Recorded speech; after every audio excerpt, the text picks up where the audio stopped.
ஓம் நமச்சிவாய சிவாய நம. அனைத்து தமிழ் உள்ளங்களுக்கும் கனிவான வணக்கங்கள். நாம் இந்த பதிவில் வாக்கிய பஞ்சாங்கத்தின்படி பயிற்சியாகும் சனி பகவானால் உங்கள் வாழ்வில் உண்டாகும் நற்பலன்கள் என்ன என்பதனை பற்றியும், கெடுபலன்கள் ஏற்படுமாயின் ராசிக்காரர்கள் செய்ய வேண்டிய பரிகாரம் என்ன, வழிபட வேண்டிய தெய்வம் யார் என்பதனை பற்றியும் விரிவாக காண்போம். 9 கிரகங்களுமே குறிப்பிட்ட கால இடைவெளியில் நகரக்கூடியவைதான். ஆனாலும் சில கிரகங்களின் பயிற்சி மட்டுமே பெரும் தாக்கத்தை ஏற்படுத்தக்கூடியது என்பதால் அவை மட்டுமே பிரதானமாக பார்க்கப்படுதுங்க. அந்த வகையில் இந்த விசுவாச வருஷத்தில் வாக்கிய பஞ்சாங்கத்தின்படி சனி பகவான் மாசி மாதம் 22ஆம் தேதி, அதாவது 6/3/2026 அன்று வெள்ளிக்கிழமை, பூரட்டாதி நட்சத்திரம் 3ஆம் பாதம் கும்பராசியில் இருந்து புரட்டாதி நட்சத்திரம் 4ஆம் பாதம் மீனராசிக்கு காலை 8:26 மணிக்கு பயிற்சி ஆகிறாருங்க. இந்த பயிற்சியில் மகர ராசிக்கு முழுமையாக 7.5 சனி நீங்குதுங்க.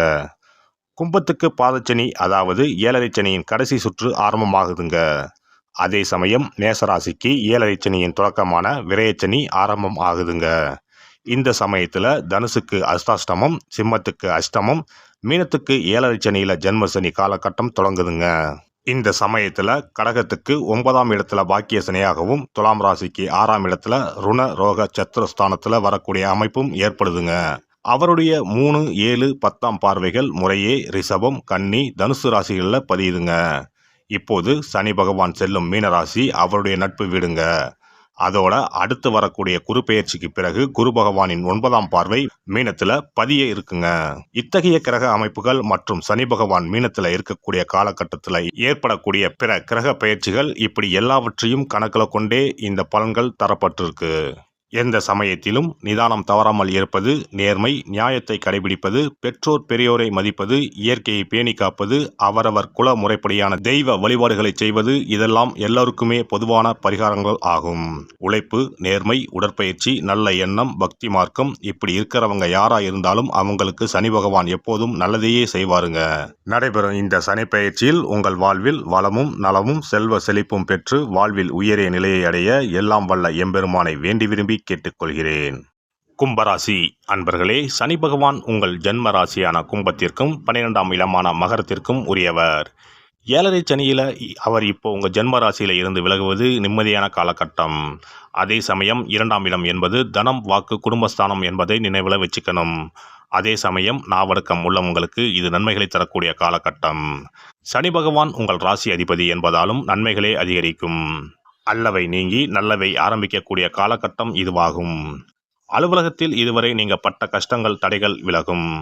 மறைமுக எதிரிகளின் சூழ்ச்சியால் திரைமூடி கிடந்த உங்கள் திறமைகள் வெளிப்பட்டு ஆதரவும் ஆதாயமும் அதிகரிக்கும். இந்த சமயத்தில் தற்பெருமையை தவிர்க்கிறதும், உடன் இருப்போருடன் வீண் உரசல் தவிர்க்கிறதும் உங்கள் செல்வாக்கை நிரந்தரமாக்கும். இல்லத்தில் இருந்த இறுக்கமான சூழல் மறைஞ்சி ஒற்றுமை ஏற்படும். விசேஷங்கள் அடுத்தடுத்து அணிவகுத்து வர ஆரம்பிக்கும். தடைப்பட்ட சுபகாரியங்கள் கைகூடும். விடுபட்ட குலதெய்வ வழிபாட்டை நிறைவேற்ற சந்தர்ப்பம் அமையும். வாழ்க்கை துணை உடல் நலம் சீராகி மனதிற்கு மகிழ்ச்சி தரும். அசையாத சொத்துக்கள் சார்ந்த வழக்குகள் சுமூகமாக தீர்வாகும். பற்றாக்குறையாக இருந்த பணவரவு இனி பையை நிரப்பி சேமிப்பை உயர்த்தும்.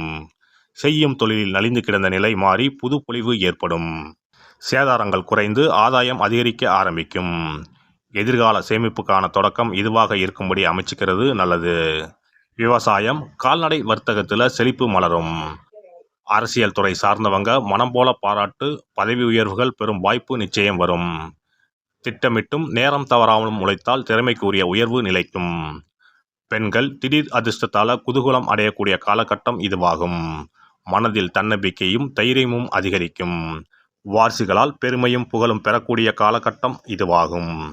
பெரியவங்க பெற்றவங்க பாராட்டும் பாசமும் மனதிற்கு மகிழ்ச்சி தரும். வார்த்தைகளில் நிதானமாக இருங்கள். கலை படைப்பு துறையினருக்கு வாய்ப்புகள் ஒன்றன் பின் ஒன்றாக வரத் தொடங்கும். புதிய படைப்புகளில் முழு கவனம் செலுத்தினால் உங்கள் திறமையை ஊரே பாராட்டும்.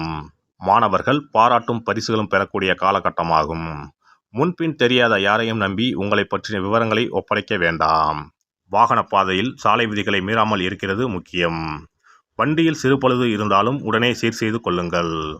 வயிறு, நுரையீரல், சிறுநீரகக்கல் உபாதைகள் ஏற்படலாம். பெண்கள் மாதாந்திர உபாதைகளில் கூடுதல் கவனமாக இருக்க வேண்டும். இந்த சனி பெயர்ச்சி காலகட்டத்தில் ஒரு முறை திருவண்ணாமலை சென்று சுவாமி அம்பாளை கும்பிடுங்கள். ஞாயிற்றுக்கிழமைகளில் அனுமனை கும்பிடுங்கள். உங்கள் வாழ்க்கை ஒளிரும். சிறப்பு தொகுப்பு. சனி பெயர்ச்சியால் ஏற்படும் பாதிப்புகளை சரி செய்யும் சக்திமிக்க 10 பரிகாரங்கள். சனி பகவானுக்கு உரிய சனிக்கிழமைகளில் விரதம் இருந்து அவரை வழிபடுவது மகத்தான பரிகாரமாகும். இந்த விரதத்தில் மதியம் ஒருவேளை மட்டும் உணவு உட்கொள்ள வேண்டும். இயலாதவர்கள் பழம் மற்றும் எளிய உணவுகளை ஏற்கலாம். சனிக்கிழமை அன்று காலையும் மாலையும் குளித்து சனி பகவானை தொழ வேண்டும். மாலை நேரத்தில் சூரிய அஸ்தமனம் அடைந்த பிறகு சிவாலயம் சென்று வழிபட வேண்டும். விநாயகரை முறைப்படி வணங்கி ஆலயம் வலம் வந்து மூலவர் அம்பாளை தரிசித்த பிறகு நவகிரகங்களை வலம் வந்து வணங்க வேண்டும். சனீஸ்வரரை வணங்கி சனி காயத்ரி மந்திரத்தை 18 முறை கூறி மனதார வழிபட வேண்டும். பின்னர் நல்லெண்ணெய் ஊற்றி 5 அகல் விளக்குகள் ஏற்றி வைத்து வழிபட வேண்டும். சனீஸ்வரர் தனி சன்னதியில் இருந்தால் அந்த சன்னதியின் முன் நல்லெண்ணெய் தீபங்கள் 5 ஏற்றி வைத்து வழிபடுவது விசேஷம்.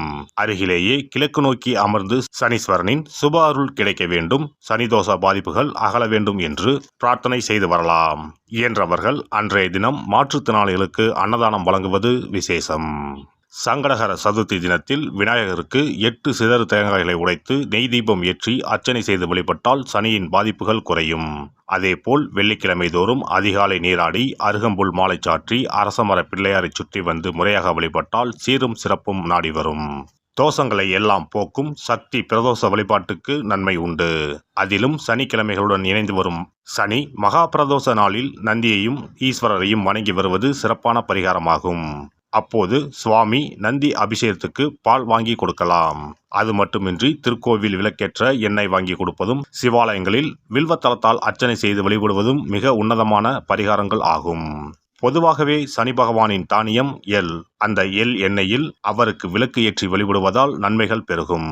சனிக்கிழமை விரதம் இருந்து எள் எண்ணெய் தேய்த்து ஸ்நானம் செய்து சனி பகவானுக்கு உகந்த எள் எண்ணெய் விளக்கிட்டு எள் சாதம் படைத்து சனிக்கவசம் ஓதி வழிபடுவது சிறந்த பரிகாரமாகும். வெள்ளிக்கிழமை இரவு எள் தானியத்தை கரும்பட்டு துணி அல்லது கருமை நிற காகிதத்தில் வைத்து மடித்து தலையணைக்கு கீழ் வைத்து படுத்து உறங்கவும். மறுநாள் காலையில் எள் எண்ணெய் தேய்த்து குளித்து முதல் நாள் மடித்து வைத்த எள்ளை வடித்த சாதத்தோடு கலந்து நைவேத்தியம் செய்து காக்கைக்கு வழங்க நன்மைகள் ஏற்படும்.